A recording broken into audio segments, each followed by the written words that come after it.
إن الحمد لله نحمده ونستعينه ونستغفره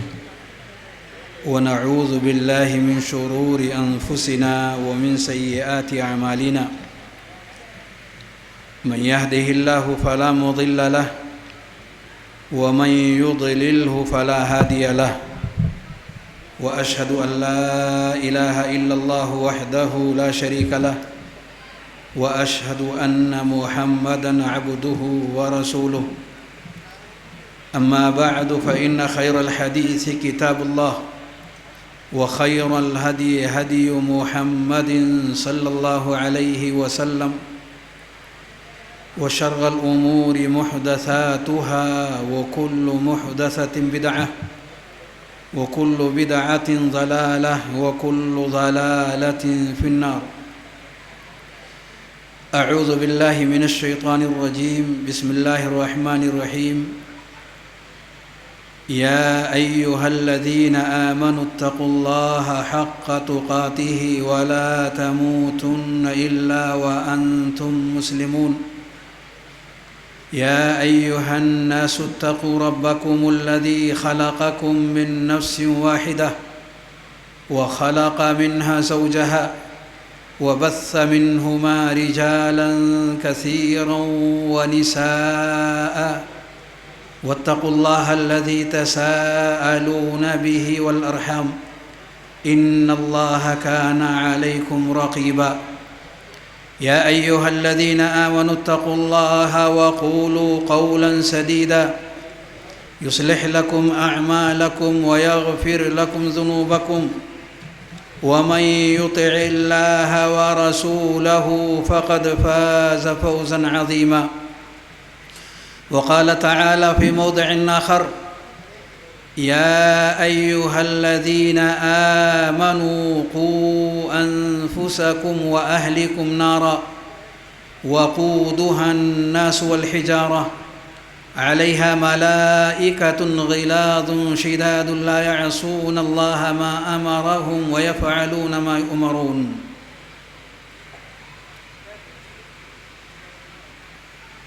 محترم حاضرین، معزز علماء کرام،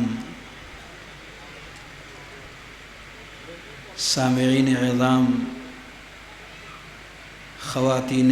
ملت اسلامیہ، عزیز بچوں،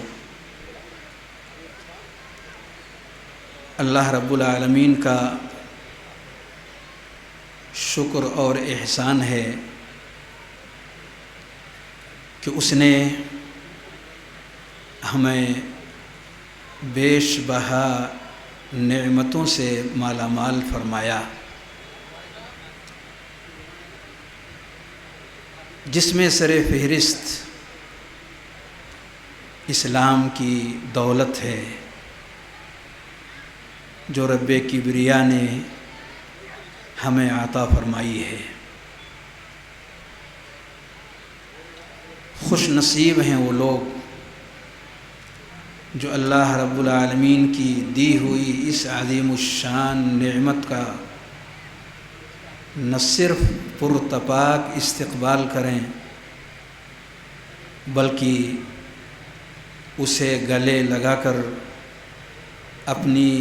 دونوں جہان کی زندگی کو کامیاب اور کامرہ بنائیں۔ محترم حضرات،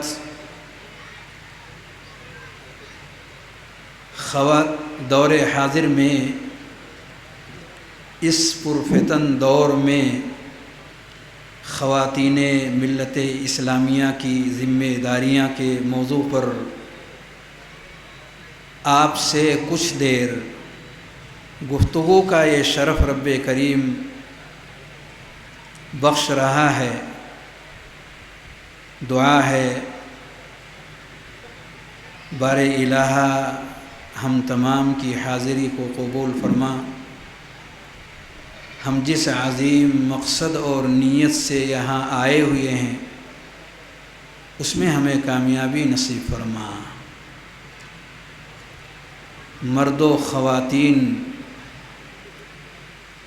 دونوں کی ذمہ داریوں کو سمجھنے اور اس پر عمل کرنے کی ہم سب کو توفیق نصیب فرما۔ آمین تقبل یا رب العالمین۔ بھائیو، ہم سب پر یہ چیز پوشیدہ نہیں ہے کہ بچیاں اور عورتیں اسلام کے آنے سے پہلے باعث شرم و حیا قرار دی جاتی تھی۔ فرمایا اللہ رب العالمین نے وَإِذَا بُشِّرَ أَحَدُهُمْ بِالْأُنثىٰ ظَلَّ وَجْهُهُ مُسْوَدًّا وَهُوَ كَظِيمٌ يَتَوَارَى مِنَ الْقَوْمِ مِنْ سُوءِ مَا بُشِّرَ بِهِ أَيُمْسِكُهُ عَلَى هُونٍ أَمْ يَدُسُّهُ فِي التُّرَابِ أَلَا سَاءَ مَا يَحْكُمُونَ۔ جب انہیں یہ بتایا جاتا کہ بچی کی پیدائش ہوئی ہے، چہرہ مارے غصے کے کالا ہو جاتا، وہ لوگوں سے چہرہ چھپائے پھرتا، کیا بچی کو زندہ باقی رکھے یا اسے درگور کر دے۔ اور اسی لیے آپ دیکھیں گے کہ ان کے یہاں بچیوں کو قتل کر دینا مختلف راستوں اور طریقوں کو اپناتے ہوئے ایک عام سی بات تھی، مگر رب کریم کا کتنا بڑا کرم اور اس کا احسان ہے کہ نہ صرف اس نے ہمیں یہ عزت بخشی کہ یہ ہمارے لیے عظیم الشان نعمت ہیں بچیاں اور عورتیں، بلکہ انہیں حاصل کرنے کے لیے ہمیں دعا کرنے پر ابھارا۔ فرمایا اللہ رب العالمین نے والذین یقولون ربنا هب لنا من ازواجنا وذریاتنا قرۃ اعین وجعلنا للمتقین اماما۔ اللہ کے نیک بندے رب کریم سے یہ دعا کرتے ہیں کہ اللہ تو ہمیں نیک صالح آنکھوں کو ٹھنڈا کرنے والی اولاد عطا فرما، بچے ہوں یا بچیاں، انہیں متقیوں کا امام بنا۔ اور پیارے نبی صلی اللہ علیہ وآلہ وسلم نے اس مناسبت سے کئی احادیث میں اس کی فضیلت، بچیوں کی تعلیم اور تربیت کی فضیلت بتاتے ہوئے ایک حدیث میں نبی کریم صلی اللہ علیہ وآلہ وسلم فرماتے ہیں من ابتلی من هذه البنات بشیء کن له سترا من النار، رواہ البخاری و مسلم۔ یہ بچیاں اللہ جنہیں دے کر کے آزماتا ہے اور وہ اس میں پورا اترتے ہیں، یہ بچیاں مرنے کے بعد جہنم اور اس کے درمیان آڑ بن جائیں گی۔ ایک اور روایت میں نبی صلی اللہ علیہ وسلم نے فرمایا فَأَحْسَنَ إِلَيْهِنَّ كُنَّ سِتْرًا مِّنَ النَّارِ كُنَّ لَهُ سِتْرًا مِّنَ النَّارِ، کہ اگر اچھی تعلیم و تربیت کا اہتمام کیا، کھلانے پلانے کپڑے وغیرہ کے اہتمام کے ساتھ ساتھ، جسمانی خیال کے ساتھ ساتھ اگر اس کی روح کی تربیت کا اور اس کی تعلیم کے زیور سے آراستہ و پیراستہ کرنے کا اگر اس نے اہتمام کیا تو یہ جہنم کے لیے آڑ بنے گی۔ ایک اور روایت میں پیارے نبی صلی اللہ علیہ وآلہ وسلم انہی اولاد کو جنت میں جانے کا نہ صرف ذریعہ بلکہ بلندی درجات کا ذریعہ اور سبب قرار دیتے ہوئے فرماتے ہیں ان الرجل لترفع درجته في الجنة فيقول ان هذا، ایک شخص کا درجہ جنت کے اندر اللہ اونچا کر کے پیش کرے گا، وہ پوچھے گا یہ اونچا مقام اور درجہ یہ رب کریم ہمیں کہاں سے حاصل ہوا؟ فیقال باستغفار ولدک لک، تمہارے بچے کے استغفار کرنے کے نتیجے میں۔ ولد بچہ اور بچی دونوں کو کہا جاتا ہے، بچے اور بچیوں کی اگر اچھی تعلیم و تربیت ہوئی اور وہ اپنے والدین کے لیے استغفار کرتے رہے، بلندی درجات جنت کے اندر اللہ رب العالمین انہیں عطا فرمائے گا، اور نہ صرف آخرت میں بلکہ دنیا کے اندر بھی جان و مال کی حفاظت کا اللہ رب العالمین نیک اور صالح تربیت والے بچوں کو نجات کا ذریعہ قرار دیا۔ اللہ رب العالمین نے ارشاد فرمایا وَأَمَّا الْجِدَارُ فَكَانَ لِغُلَامَيْنِ يَتِيمَيْنِ فِي الْمَدِينَةِ وَكَانَ تَحْتَهُ كَنْزٌ لَهُمَا وَكَانَ أَبُوهُمَا صَالِحًا، نیک تھے ان کے والدین، ان کی اچھی تربیت ہوئی، نیک اور صالح ہوئے والدین، اس کی وجہ سے یہ انعام اللہ رب العالمین کی طرف سے دنیا میں انہیں ملا کہ جو خزانے ان کے والدین نے یا دادا نے دفن کر رکھے تھے اس کی حفاظت کر دی گئی اور یہ ان تک پہنچا۔ بھائیوں، بچوں اور بچیوں کی اچھی تعلیم اور تربیت کے اہتمام کے بعد ہی اچھے نتائج اور اچھے ثمرات اور پھل دنیا اور آخرت دونوں جہان میں رب کریم عطا فرماتا ہے۔ آیت کریمہ جو آغاز گفتگو میں نے پڑھی سورہ تحریم کی، رب کریم نے ارشاد فرمایا یا ایھا الذین آمنوا قوا انفسکم واہلیکم نارا، اے ایمان والو اپنے آپ کو اور اپنے اہل و عیال کو جہنم سے بچاؤ۔ یہ بہت بڑی ذمہ داری ہے، والدین کی ذمہ داری ہے، ماں باپ کی یہ ذمہ داری ہے کہ وہ بچوں کی دیکھ ریکھ، تعلیم و تربیت کا خاص اہتمام کریں۔ پیارے نبی صلی اللہ علیہ وآلہ وسلم ایک لمبی حدیث میں ذکر فرماتے ہیں جس کا ایک ٹکڑا یہ ہے وَالْمَرْأَةُ رَاعِيَةٌ عَلَى بَيْتِ بَعْلِهَا وَوَلَدِهِ، اور عورت کو اللہ رب العالمین نے ذمہ دار بنایا ہے، راعیہ ذمہ دار ہے یہ عورت شوہر کے گھر کا اور اس کے اولاد کا۔ اور اسی روایت میں فرمایا وَكُلُّكُمْ رَاعٍ وَكُلُّكُمْ مَسْئُولٌ عَنْ رَعِيَّتِهِ، ہر شخص تم میں کا ذمہ دار ہے اور اپنے ذمہ داری کے تئیں اس سے یہ پوچھا جائے گا۔ بھائیو، عمومی طور پر یہ ذمہ داریوں کا جو ذکر ان آیات اور احادیث کے اندر کیا گیا، خصوصی طور پر بھی نصوص کے اندر اس کا تذکرہ پایا جاتا ہے۔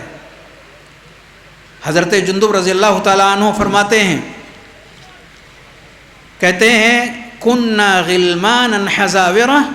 کننا مع النبی صلی اللہ علیہ وسلم ونحن فتیان حزاورہ فتعلمنا الایمان قبل ان نتعلم القرآن ثم تعلمنا القرآن فازددنا به ایمانا، رواہ ابن ماجہ بسند صحیح۔ ہم نبی کریم صلی اللہ علیہ وآلہ وسلم کے ساتھ نوجوان بچے ایمان سیکھتے تھے اس سے پہلے کہ قرآن سیکھیں، اور اس کے بعد پھر ہم نبی کریم صلی اللہ علیہ وآلہ وسلم سے قرآن مجید سیکھتے تھے اور اس کے ذریعے سے ہمارے ایمان میں اضافہ ہوتا تھا۔ بعض روایات میں ہے وَإِنَّكُمُ الْيَوْمَ، جبکہ صورتحال یہ ہے کہ تم آج قرآن پہلے سیکھتے ہو اور ایمان بعد میں سیکھتے ہو۔ وَإِنَّكُمُ الْيَوْمَ تَعَلَّمُونَ الْقُرْآنَ قَبْلَ الْإِيمَانِ، بدل دیا تم نے۔ یہ نیک اور دیندار گھرانے کا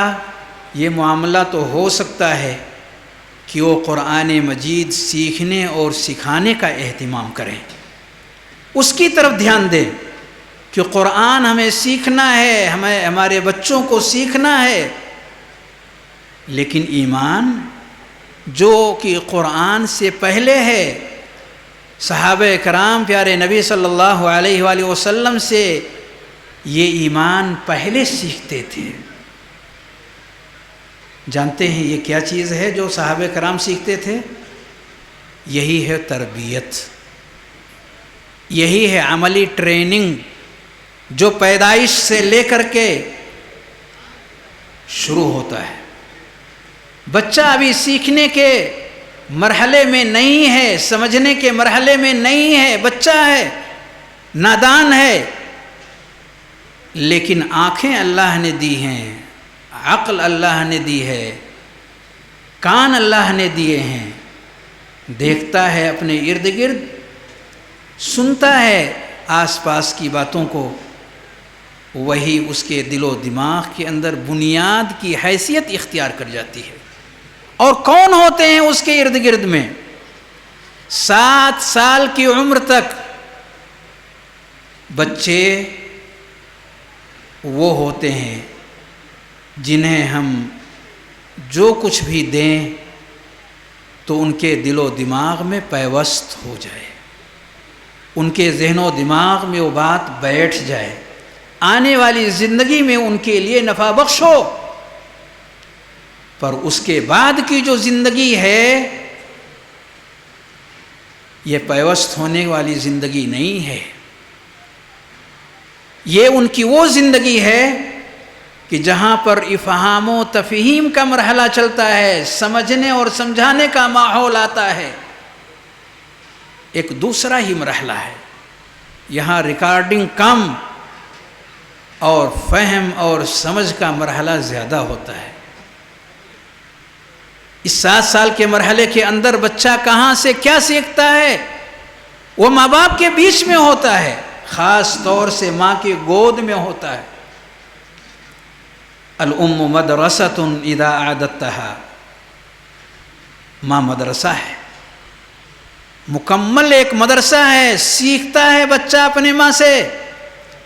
اگر یہ چاہتے ہیں کہ وہ اچھی اچھی چیزیں سیکھ کر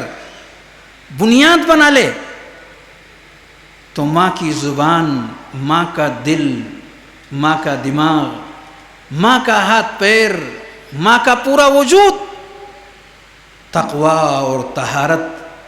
پاکیزگی کی زندگی سے لبریز، ایمانی زندگی سے اگر بھرپور ہے تو بچہ وہی سیکھتا ہے جو اپنے ماں خاص طور سے اور باپ عام طور سے سیکھتا ہے۔ اور یہی وہ معانی ہیں جو قرآن مجید کے اندر بیان کی جاتی ہیں۔ وہ ہنستا ہے، وہ بولتا ہے، وہ ناراض ہوتا ہے، وہ غصہ کرتا ہے، وہ ڈانٹتا ڈپٹتا ہے، وہ نمازیں پڑھتا ہے، وہ روزے رکھتا ہے، وہ قرآن مجید کی تلاوت کرتا ہے، وہ ذکر و اذکار کرتا ہے، وہ کسی سے محبت کرتا ہے، وہ کسی سے بغض رکھتا ہے۔ یہ سارے کے سارے وہ معانی ہیں جو بچے کی نگاہوں سے اوجھل نہیں ہوتے، بچہ انہیں ذہن نشین کرتا رہتا ہے۔ اگر ماں اس قابل ہے، ہم نے اس کو اس قابل بنایا ہے کہ اس کی زبان سے پھول جھڑے، دل و دماغ کے اندر ایمانیات کا جلوہ ہو، روشن ستارے کی طرح سے وہ چمکے، تو اس کے لیے ہمیں اسے ایک عظیم الشان تربیت کے مرحلے سے آگے بڑھانا ہوگا، وہاں سے اس کو آگے کرنا ہوگا، اور اسی بیس پر ہمیں اسے اختیار کرنا ہوگا۔ اور یہی وہ چیزیں ہیں جو بچہ بعد میں قرآن مجید پڑھتے ہوئے جو معانی اس نے پڑھا تھا، ماں کی آنکھوں میں دیکھا تھا، ماں کے چال ڈھال میں دیکھا تھا، ماں کے طور طریقے کے اندر دیکھا تھا، اس کی گفتگو اور چلن کے اندر ان چیزوں کو محسوس بچے نے یا بچی نے کیا تھا، وہ قرآن مجید کے حرف حرف میں اسے نظر آ رہا ہے، قرآن مجید کی آیات اور سورتیں جب وہ پڑھتا جا رہا ہے تو اس کا ایمان بڑھتا جا رہا ہے، ایمان میں اضافہ ہوتا جا رہا ہے۔ یہی وہ ساری چیزیں ہیں جو ہم نے بچپن میں اپنی ماں کے اندر دیکھا تھا، یہی وہ چیزیں ہیں جو ہم نے اپنے باپ کی زندگی کے اندر محسوس کیا تھا۔ قرآن پڑھتا جاتا ہے، ایمان بڑھتا جاتا ہے۔ بھائیو، یہی وہ خصوصی اہتمام ہے جو پیارے نبی صلی اللہ علیہ وآلہ وسلم کی زندگی کے اندر ہمیں جستہ نظر آتی ہے۔ چنانچہ ایک بار کا واقعہ ہے، بہت سارے ڈھیر سارے واقعات میں سے، کہ نبی کریم صلی اللہ علیہ وآلہ وسلم کان یصلی وهو حامل امامۃ بنت زینب، اپنی بیٹی نواسی کو نبی کریم صلی اللہ علیہ وآلہ وسلم اپنے گردن پر بٹھائے ہوئے ظہر یا عصر کی نماز ادا کر رہے ہیں۔ فَإِذَا سَجَدَ وَضَعَهَا وَإِذَا قَامَ حَمَلَهَا، جب آپ سجدے میں جاتے ہیں تو آپ اسے زمین پر بٹھا دیتے ہیں، اور جب سجدے سے اٹھ کر قیام کرتے ہیں تو پھر گود میں لے لیتے ہیں، گردن پہ بٹھا لیتے ہیں۔ یہ حسن تربیت ہے پیارے نبی صلی اللہ علیہ وسلم کی، اعلیٰ اور پیار بھرا انداز ہے، محبت سے بھرپور یہ طریقہ ہے جو نبی کریم صلی اللہ علیہ وآلہ وسلم نے نمونہ دیا۔ عملی زندگی سے یہ ٹریننگ لوگوں کو ملی جسے وہ اپنی زندگی کے اندر حاصل کر سکتے ہیں۔ ایک اور بچہ آپ کے گھر میں تھا، جب وہ کھانے کے لیے آگے بڑھا، عمرو ابن ابی سلمہ رضی اللہ عنہ، آپ نے کہا یا غلام سم اللہ وکل بیمینک وکل مما یلیک، اے بچے بسم اللہ کہو، بسم اللہ کہہ کر کے کھانا کھاؤ، اپنے سے قریب برتن میں اپنے سے قریب کھانا کھاؤ اور داہنے ہاتھ سے کھانا کھاؤ۔ صحابی کہتے ہیں میں بچہ تو ضرور تھا لیکن ذہن و دماغ میں وہ چیزیں نقش کر گئیں۔ فما زالت تلک طعمتی بعد، زندگی بھر میرا یہی طریقہ رہا۔ آج ہم طرح طرح کے مشکلات کے شکار ہیں، بچوں کے طور طریقے سے ہم پریشان حال ہیں، بچہ نہیں سنتا، نہیں مانتا، نہیں پڑھتا، الی آخرہ۔ بھائیو، اس کا وقت کب تھا، بنیاد رکھنے کے اوقات کیا تھے، طریقہ کیا تھا، انداز کیا تھا، صفت کیا تھی، پیارے نبی صلی اللہ علیہ وآلہ وسلم نے ان چیزوں کو کر کے دکھایا۔ اسی طریقے سے اگر یہ تربیت اچھی ہو جاتی ہے، اپنی تمام تر تفصیلات کے ساتھ، کہ بچہ نیکیوں کے درمیان پلتا ہے، اچھائیوں کو اپنی آنکھوں اور کانوں سے سنتا اور دیکھتا ہے، نشو و نما اور اس کی پرورش ایسے ہی بہترین ماحول کے اندر اس کی ہوتی ہے، وہ بچہ بڑا عظیم بچہ بن کر کے ابھرتا ہے، چاہے وہ لڑکا ہو یا لڑکی۔ ایک نمونہ قرآن مجید نے بیان کیا ہے، آئیے ذرا دیکھیں وہ نمونہ۔ وَلَمَّا وَرَدَ مَاءَ مَدْيَنَ وَجَدَ عَلَيْهِ أُمَّةً مِّنَ النَّاسِ يَسْقُونَ وَوَجَدَ مِن دُونِهِمُ امْرَأَتَيْنِ تَذُودَانِ قَالَ مَا خَطْبُكُمَا قَالَتَا لَا نَسْقِي حَتَّى يُصْدِرَ الرِّعَاءُ وَأَبُونَا شَيْخٌ كَبِيرٌ۔ موسیٰ علیہ السلام ایک جگہ پہنچے جہاں لوگ پانی پلا رہے تھے اور دو بچیاں اپنے جانوروں کو پیچھے لے جا رہی تھیں۔ پوچھا انہوں نے بات کیا ہے، تم اپنے جانوروں کو پانی پلانے کے بجائے پیچھے لے جا رہی ہو؟ کہہ رہی ہیں جب تک یہ لوگ یہاں سے واپس نہیں چلے جاتے ہم ان کے بیچ میں گھس کر اپنے جانوروں کو پانی نہیں پلا سکتے۔ اعلیٰ تربیت، مردوں کے درمیان گھس کر عورتیں اپنا کام انجام دیں، یہ تربیت نہیں ہے۔ چنانچہ اس کا اثر ان کی زندگی کے اندر ظاہر ہوا۔ اسی آیت کے آخر میں رب کریم نے ذکر فرمایا فَجَاءَتْهُ إِحْدَاهُمَا تَمْشِي عَلَى اسْتِحْيَاءٍ قَالَتْ إِنَّ أَبِي يَدْعُوكَ لِيَجْزِيَكَ أَجْرَ مَا سَقَيْتَ لَنَا، شرم و حیا سے چلتی ہوئی آئی۔ رب کریم جس کے شرم و حیا کا نام لے کر کے تذکرہ کر رہا ہو، واقعی وہ شرم و حیا ہے جس کی حفاظت ان دونوں بچیوں نے باوجود اس کے کہ دنیا بھر کے کام جو باپ کا بھی کام تھا بوڑھا ہونے کی وجہ سے نہیں کر سکے تھے، انہوں نے پردے کے ساتھ اپنے شرم و حیا کی حفاظت کرتے ہوئے کیا اور عزت کے ساتھ اپنے گھروں کو انہوں نے جلوہ بخشا۔ اسی طریقے سے اگر آپ اس کا اثر دیکھنا چاہتے ہیں تو ایک عظیم الشان ایمان افروز واقعہ جو محدثین نے نقل کیا ہے اسے دیکھا جا سکتا ہے کہ زمانے جاہلیت میں ایک عورت جو غلط راستے پر تھی مگر اسلام کے آ جانے کے بعد اس نے دامن اسلام میں جگہ لیا، ایک شخص سے اس کی ملاقات ہوتی ہے اور وہ اس سے ذرا کھل کر کے گفتگو اور بات چیت کرتا ہے اور اپنا ہاتھ اس کی طرف آگے بڑھاتا ہے عورت ہونے کی وجہ سے۔ فقالت المرأة مہ، عورت نے کہا خبردار، فإن اللہ عز وجل قد ذهب بالشرک، اور بعض روایت میں بالجاہلیہ کہ رب کریم نے شرک کو، جاہلیت کو ختم کر دیا، وجاءنا بالاسلام، اور اسلام سے ہمیں سرخرو فرما دیا ہے۔ یہ زمانے جاہلیت کی بات تھی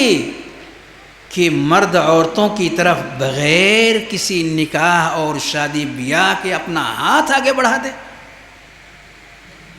عورت نے وہیں روک دیا، مسند احمد کی روایت ہے۔ اسی طریقے سے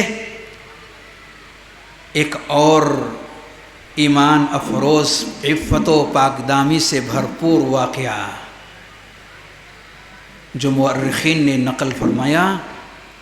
کہ ایک شخص جو ایک لڑکی سے محبت کرتا تھا، تنہائی میں پانے کے بعد اس نے وہ سب کچھ کرنا چاہا جو مرد عورت کے ساتھ کرنے کی کوششیں کرتا ہے، اور آج یہ چیز لوگوں کے درمیان عیب نہیں رہی۔ تو لڑکی کے آگے پیچھے ہونے کی وجہ سے اس نے کہا لا یرانا الا الکوکب، اس وقت تو ہمارے درمیان کوئی بھی انسان نہیں ہے جو دیکھ رہا ہو، صرف ستارے جگمگا رہے ہیں آسمان میں۔ تو وہ بچی کہتی ہے فَأَيْنَ مُكَوْكِبُهَا، ان ستاروں کو جگمگانے والا کہاں ہے؟ کہاں ہے وہ ذات جس نے ستاروں کے اندر روشنی بخشی؟ ڈر اور خوف اور جواب دہی کا احساس اسلام کے آ جانے کے بعد، اس کی عظمت دلوں کے اندر بیٹھ جانے کے بعد اس انسان کا کیا حال بنتا ہے، وہ خود کیسے ثابت قدم رہتی ہے اسلام پر۔ اسلام سے برگشتہ ہونے کے بجائے، اپنا دین دھرم پیار و محبت کی وجہ سے چھوڑنے کے بجائے اسلام پر وہ کیسے قائم رہتی ہے، یہ نمونے بتا رہے ہیں کہ دراصل اگر آپ اپنی تربیت یا بچوں کی تربیت اس انداز میں اگر کرتے ہیں تو یقیناً اللہ رب العالمین ہمیں یہ عزت بخشنے والا ہے۔ ایک نہایت ہی عظیم الشان نمونہ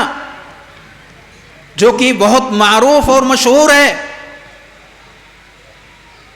کہ ایک شخص جو اپنی چچیری بہن سے بے پناہ محبت کرتا تھا، صحیح بخاری کی روایت ہے، اور موقع ملنے کے بعد جب وہ اس کے قریب گیا اور میاں بیوی تعلق قائم کرنے کی کوشش کیا تو لڑکی نے کہا اتق اللہ ولا تفض الخاتم الا بحقه، اللہ سے ڈرو، مہر جو رب کریم کی طرف سے لگی ہوئی ہے اسے مت توڑو۔ ہاں اس کا جو حق ہے یعنی نکاح وہی ہے جس کی وجہ سے میاں بیوی ایک دوسرے، جس کی وجہ سے مرد اور عورت ایک دوسرے سے قریب آ سکتے ہیں۔ اپنا بچاؤ خود آپ، یہ ایمان ہی سکھا سکتا ہے۔ دنیاوی مشقتیں، دنیاوی پریشانیاں، طرح طرح کی مصیبتیں دنیا کے اندر جو آتی ہیں، بظاہر وہ بچیاں جو ناز و نعمت میں پلی بڑی ہیں، ان مشکلات کے آنے کے بعد بے صبری ہو جاتی ہیں۔ ذرا دیکھیے تو صحیح کہ پیارے نبی صلی اللہ علیہ وآلہ وسلم کی لخت جگر حضرت فاطمہ رضی اللہ تعالی عنہا، جو نبی کریم صلی اللہ علیہ وآلہ وسلم کے گھر کے اندر تربیت پانے کے بعد حضرت علی رضی اللہ تعالی عنہ کی نکاح میں جاتی ہیں، تشکو الیہ ما تلقى فی یدہا من الرحا، پانی کا گھڑا اٹھا اٹھا کر کے ان کے ہاتھ اور کمر کا جو برا حال ہو گیا تھا، اس کی شکایت لے کر کے پیارے نبی صلی اللہ علیہ وآلہ وسلم کے پاس آئی۔ تکلیف بہت ہے، کوئی خادم اگر ہو تو عنایت فرما دیں۔ پیارے نبی صلی اللہ علیہ وآلہ وسلم نے ان پر غیروں کو ترجیح دیتے ہوئے انہیں ایک ایسا عمل سکھایا جس سے ان کے ایمان میں اضافہ ہو اور مصیبت کا احساس کم ہو جائے۔ جاؤ سونے سے پہلے 33 مرتبہ سبحان اللہ، 33 مرتبہ الحمدللہ اور 34 مرتبہ اللہ اکبر پڑھتے رہو، خیر لکما من خادم، ایک خادم سے یہ بہتر ہے۔ اتنا ہی نہیں بلکہ ایسے اوقات میں بھی یہ ایمان اٹھ کھڑا ہوتا ہے جہاں انسان کو دیکھنے والا، اس کے عمل پر نگاہ رکھنے والا رب کریم کے سوا کوئی نہیں ہوتا۔ رب کریم کے نظر پر، اس کے نگاہ پر اس قدر بھرپور یقین اور ایمان ہوتا کہ وہ معصیت سے اپنے آپ کو کس قدر دور رکھتی ہے۔ ماں کہتی ہے بیٹی دودھ میں پانی ملا دو۔ امیر المؤمنین اس وقت ہمیں نہیں دیکھ رہے ہیں، ایسا ماں نے بیٹی سے کہا۔ یہ سننے کے بعد کہ امیر المومنین کا آرڈر ہے کہ دودھ میں پانی نہ ملایا جائے، کہا یہ رات کا وقت ہے، امیر المومنین ہمارے درمیان نہیں ہیں۔ بچی نے جواب دیا فرب عمر یرانا، عمر کا رب تو ہمیں دیکھ رہا ہے۔ حضرت عمر رضی اللہ تعالی عنہ یہ گفتگو اور بات چیت، ماں بیٹی کے درمیان کی یہ گفتگو اور بات چیت دیوار کے پیچھے کھڑے سن رہے تھے، تھک ہار کر کے، مدینے کا چکر لگا کر کے وہاں آرام کی غرض سے کھڑے تھے۔ انہوں نے یہ آواز سنی، دل میں بات گھر کر گئی، واپس پلٹ کر اپنی اولاد میں سے عاصم کا نکاح اس مؤمنہ خاتون سے جس کا نکاح نہیں ہوا تھا ان سے کر دیا، جن کے بطن سے ایک بیٹی پیدا ہوئی اور اس سے جو لڑکا پیدا ہوا اس کا نام دنیا والوں نے عمر ابن عبدالعزیز کے نام سے جانا۔ اسی لیے کہا جاتا ہے وراء کل عظیم امرأة، بڑے انسان کے پیچھے بڑی عورت ہی ہوا کرتی ہے۔ عورت کو بڑا کر کے دیکھیں، عورتوں کو عزت دے کر کے دیکھیں، عورتوں کو تعلیم اور تربیت انہیں صحیح معنی میں کتاب و سنت کی انہیں عطا کر کے دیکھیں، گھر کے اندر ایمانی ماحول بنا کر کے دیکھیں، قرآن مجید کی تلاوت پیارے نبی صلی اللہ علیہ وآلہ وسلم کی سنتوں کو اپنا کر کے دیکھیں، سلف صالحین کے نمونوں کو گھروں کے اندر نافذ کر کے دیکھیں، واقعی وہ عورت بہت عظیم ہے. اور جب وہ عورت عظیم ہوگی تو بچے بھی عظیم ہوں گے. یہی نہیں بلکہ یہ عورتیں ایک قدم اور آگے بڑھ کر کے ایسی طوفانی مصیبتیں اگر ان کے سامنے آتی ہیں کہ بظاہر مردوں کا ٹک پانا وہاں مشکل ہوتا ہے، تو یہ خواتین پہاڑ بن کر کے وہاں کھڑی ہو جاتی ہیں. یہ ایمانی ماحول ہے. حضرت خدیجہ رضی اللہ تعالی عنہ فرماتی ہیں، جیسا کہ پیارے نبی صلی اللہ علیہ وآلہ وسلم نے گھبرا کر کے ان سے شکایت گھبرا کر کے ان سے آ کر کے ذکر فرمایا کہ انہیں ڈر ہے کہ کہیں ہم ہلاک و برباد نہ ہو جائیں. فرماتی ہیں خدیجہ رضی اللہ عنہ، کلا، ایسا نہیں ہو سکتا. واللہ لا یخزیک اللہ ابدا، اللہ کی قسم رب کریم آپ کو کبھی رسوا نہیں کرے گا، کیونکہ آپ میں ڈھیر ساری خوبیاں ہیں. کھڑی ہو گئی. اکیلے نہیں، نبی کریم صلی اللہ علیہ وآلہ وسلم کے پائے ثبات کے اندر کہیں جنبش نہ آ جائے، ایسی ایمانی قوت کا انہوں نے مظاہرہ فرمایا. پیارے نبی صلی اللہ علیہ وآلہ وسلم کو تسلی ہوئی. اور جب ابراہیم علیہ السلام نے اپنی بیوی ہاجر کو بے آب و گیا جگہ میں لے جا کر کے چھوڑ دیا جہاں نہ انسان تھے، نہ ہی کسی بھی طرح کی دنیاوی اسباب میسر تھے، وہ بھاگتی ہوئی حضرت ابراہیم کے پیچھے آتی ہیں کہ آپ کہاں جا رہے ہیں، ہمیں کہاں چھوڑ رہے ہیں. ابراہیم علیہ السلام مڑ کر کے جب ان کی طرف نہیں دیکھتے ہیں، وہ پوچھتی ہیں، اللہ امرک بہذا، کیا یہ رب کریم کا حکم ہے؟ قال نعم، مڑے بغیر انہوں نے کہا ہاں یہ اللہ ہی کا حکم ہے. قالت اذن لا یضیعنا، اگر یہ رب کا حکم ہے تو اللہ ہمیں کبھی ضائع نہیں کرے گا، وہ ہمیں ضائع کرنے والا نہیں ہے. اس چٹیل میدان کے اندر جہاں نہ پانی ہے، نہ سایہ ہے، چلچلاتی ہوئی دھوپ ہے، شیر خار بچہ ہے. اور جب ابراہیم علیہ السلام کو یقین ہوا کہ اب دونوں میں سے کوئی ان کو نظر نہیں آ رہا ہے، تو پلٹ کر کے خانہ کعبہ کی طرف ہاتھ اٹھا کر کے انہوں نے دعا فرمائی، ربنا انی اسکنت من ذریتی بواد غیر ذی زرع عند بیتک المحرم ربنا لیقیموا الصلاة فاجعل افئدة من الناس تہوی الیہم. دعا فرمائی. اور اتنا ہی نہیں میرے بھائیوں، دوسروں کو ثابت قدم رکھنے کے لیے ان کا جو ایمان افروز کام ہے، شجاعت سے بھرپور ان کا جو عمل ہے، وہ لائق توجہ ہے. عاصم بن علی محدث ہیں، مشہور محدث ہیں، 221 ہجری میں جن کی وفات ہوتی ہے. فتنہ خلق قرآن کی مناسبت سے وقت کے بادشاہ کے پاس وہ پہنچتے ہیں، اور پہنچنے سے پہلے ان کے پاس خط آتا ہے، یا ابانا،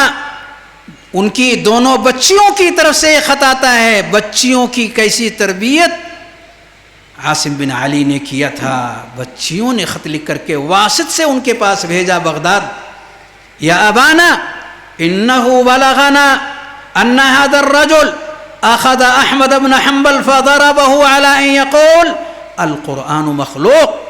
مجھے یہ بات معلوم ہوئی ہے کہ اس بادشاہ نے احمد بن حنبل،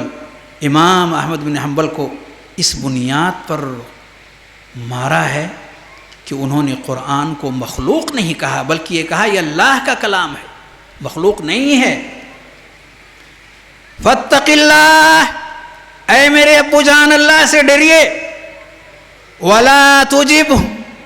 اور بادشاہ کی بات میں مت آئیے، اسے قبول مت کیجیے، فَوَاللَّهِ لَأَن يَأْتِيَنَا نَعْيُكَ احب الینا من ان یاتینا انک احجب، اللہ کی قسم ہے کہ آپ کے مرنے کی خبر اگر ہم تک پہنچتی ہے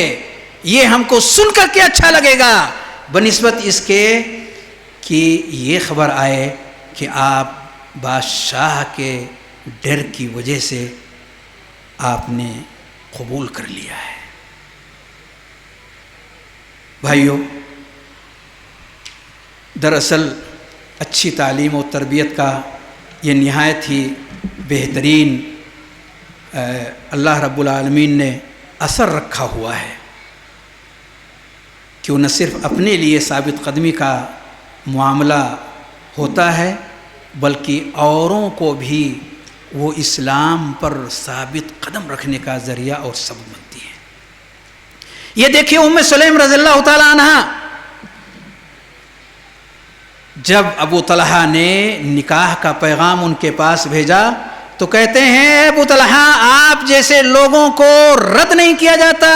وَلَكِنَّكَ رَجُلٌ كَافِرٌ، لیکن آپ مسلمان نہیں ہیں، میں مسلم ہوں، آپ کافر ہیں، میں مسلم ہوں، وَلَا يَحِلُّ لِي أَنْ أَتَزَوَّجَكَ، آپ سے نکاح کرنا ہمارے لیے جائز نہیں ہے، اگر آپ اسلام لے آتے ہیں تو وہی ہمارا مہر ہوگا۔ راوی کہتے ہیں فما سمعت بامرأة قط كانت اکرم مہرا من ام سلیم، ام سلیم کے مہر جیسا مہر، عظیم الشان مہر کسی اور عورت کا ہم نے نہیں سنا۔ بھائیو، ہمارے درمیان فتنے عام ہیں، فواحش اور منکرات کا سیلاب ہے جو چاروں طرف پھیلا ہوا ہے، دندناتا پھر رہا ہے۔ اس کی روک تھام کے لیے جہاں یہ ضروری ہے کہ ایمانی تربیت ہو، وہیں یہ بھی ضروری ہے کہ فواحش و منکرات کے سارے چور دروازے اور ہر دروازے پر کڑی پابندی لگائی جائے۔ رب کریم کا ارشاد ہے ان الذین یحبون ان تشیع الفاحشۃ فی الذین آمنوا لهم عذاب علیم فی الدنیا والآخرہ واللہ یعلم وانتم لا تعلمون، جو لوگ یہ چاہتے ہیں کہ مومنوں کے درمیان فواحش اور منکرات اور برائیاں پھیلیں، ایسے لوگوں کے لیے دردناک عذاب ہے۔ اتنا ہی نہیں بھائیو، بلکہ پیارے نبی صلی اللہ علیہ وآلہ وسلم نے ان خواتین کو جو نماز پڑھنے کے ارادے سے مساجد کا رخ کرتی ہیں، ان کے تعلق سے نبی کریم صلی اللہ علیہ وآلہ وسلم نے کئی طرح کی باتیں فرمائیں، اور ہر وہ راستہ جو مرد و زن کے اختلاط ایک ساتھ ملنے کا ہو سکتا تھا، نبی کریم صلی اللہ علیہ وآلہ وسلم نے اس پر پابندی لگا دی۔ کہا نماز سے سلام پھیرنے کے بعد یہ مسجدوں کے اندر کا حال ہے، مسجد کے باہر اس سے شدید ہے، سلام پھیرنے کے بعد عورتیں نکل جائیں، مرد اپنی جگہ پر باقی رہیں، وہ نہ اٹھیں۔ چنانچہ نبی کریم صلی اللہ علیہ وسلم اپنی جگہ پر باقی رہتے تھے، یہاں تک کہ عورتیں اپنے اپنے گھروں کو پہنچ جاتی تھیں، اور اس کے لیے نبی کریم صلی اللہ علیہ وسلم نے عورتوں کا خصوصی الگ دروازہ ان کے لیے متعین فرمایا۔ بھائیو، عورتوں کے ساتھ خلوت، عورتوں سے نزدیکی، ان کے ساتھ ملن، ان کے اوپر سے پردے کا ہٹ جانا، اور اس طرح کی بہت ساری چیزیں جو ہمارے درمیان ایک عام سی چیز ہو کر کے رہ گئی ہے، یہ جب تک رہے گا آپ یقین مانیے شیطان اپنا کام کرتا رہے گا، فواحش و منکرات بڑھتے رہیں گے، بچیاں اپنے گھر سے بھاگتی رہیں گی اور دوسروں کے گھروں کو زینت بخشتی رہیں گی، لیکن اگر آپ نے ان دونوں ہی راستوں پر محنت کیا جو شریعت نے ہمیں دی ہوئی ہیں، اعلیٰ تربیت کا کام بھی آپ نے انجام دیا اور ہر طرح کے منکرات اور فواحش کی طرف آنے والے چور راستوں پر کڑی نظر آپ نے رکھی، جیسا کہ نبی کریم صلی اللہ علیہ وآلہ وسلم کی تعلیمات سے ظاہر ہے، تو رب کریم ضرور اس عزت کو جو عورت کے اندر ہے باقی رکھے گا اور مسلمان قوم عزیز رہیں گے۔ نحن قوم اعزنا اللہ بالاسلام ومہما ابتغینا العزت بغیرہ اذلنا اللہ۔ اللہ رب العالمین ہم سب کو اسلام پر قائم اور دائم رکھے، ہر طرح کی برائیوں سے بچائے، ہر طرح کے شر و فساد سے ہماری حفاظت فرمائے، ہمارے بچوں کو، بڑوں کو، عورتوں کو اللہ کتاب و سنت کے مطابق زندگی گزارنے کی توفیق بخشے، آمین۔ وآخر دعوانا الحمد للہ رب العالمین، صلی اللہ وسلم علی نبینا محمد وعلی آلہ وصحبہ اجمعین۔